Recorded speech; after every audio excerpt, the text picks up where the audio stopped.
Human beings basically try to do two things at the same time. On one hand, we want to be able to look in the mirror and feel good about ourselves. On the other hand, we want to benefit from being dishonest.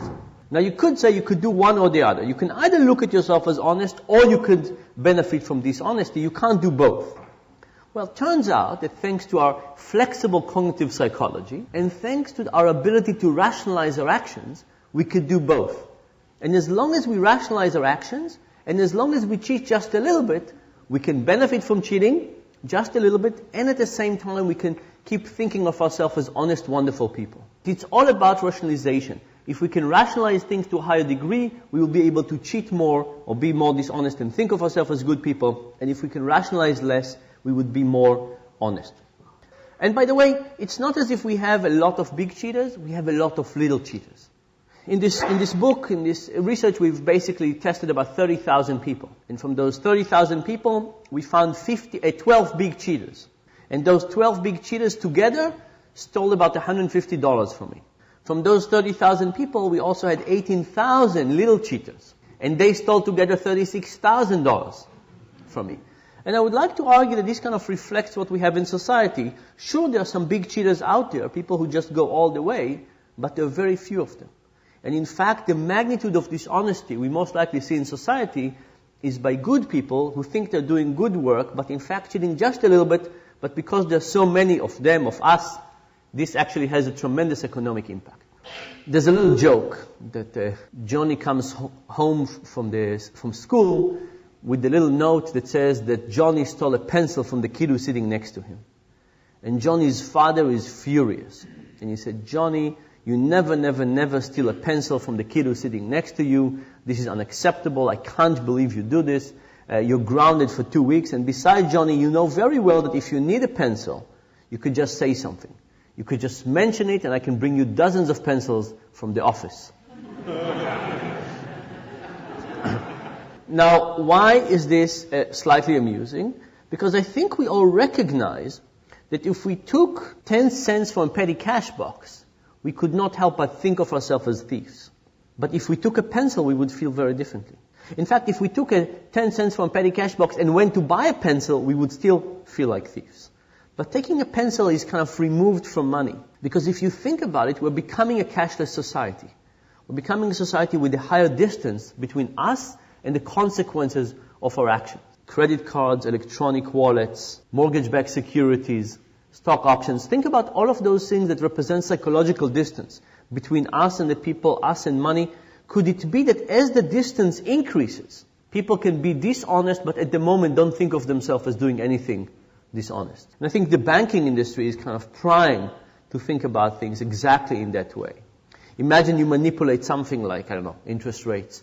There are so many layers on top of that. And you don't see who exactly you're affecting, even though you might affect the whole global economy, that it might be very easy for people to take steps in that wrong direction and still think of themselves generally as not doing anything terrible. By the way, so in the last year and a half, as I've been working on the book, every time I go to a restaurant, I ask the waiter if there's a way to eat in this restaurant and escape without payment.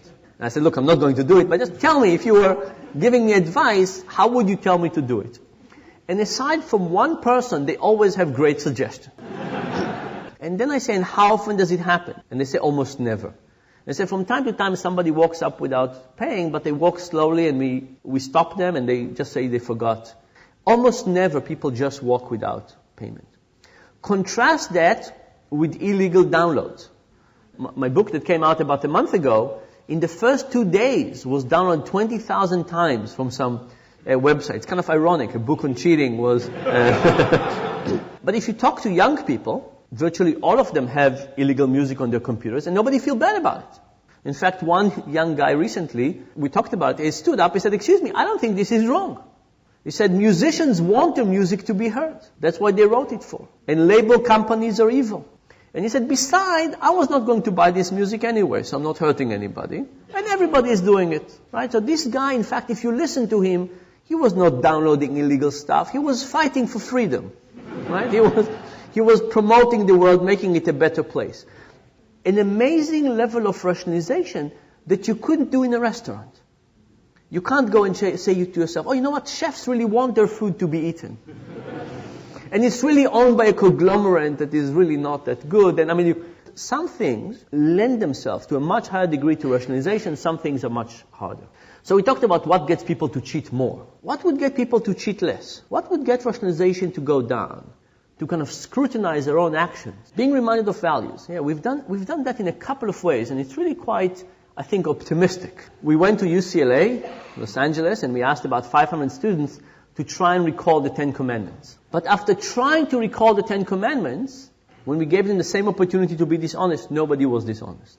In fact, even when we take self-declared atheists and we ask them to swear on the Bible, and we give them a chance to cheat, they don't cheat. So this suggests that there's something about reminders that the moment we think about morality, even if it's not our own moral code, all of a sudden we are kind of supervising ourselves to a higher degree.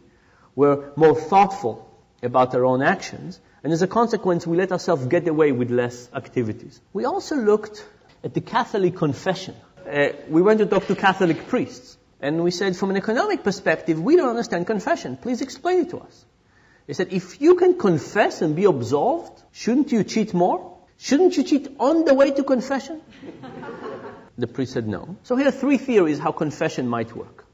One theory is that you think to yourself, I want to rob this convenience store, but I'll have to confess. It will be unpleasant, the priest will think badly of me, and this added cost makes the whole thing not worthwhile. We don't find any evidence for that. Another possibility is like the 10 Commandments experiment I told you about. You come out of confession and you feel good and wonderful about yourself, and for a little while longer, you want to keep that feeling of being good. We find some evidence for this.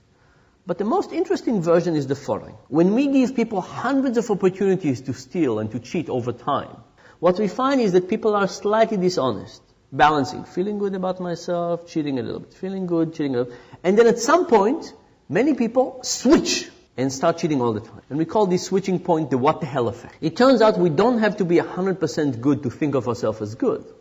But if at some point you don't think of yourself as good, you might as well enjoy it. And many people, by the way, report this same thing with diets. You start a strict diet and then you violate your diet and you say, today I'm not dieting, I might as well have a burger and some fries, I'll start tomorrow, next Monday or next month.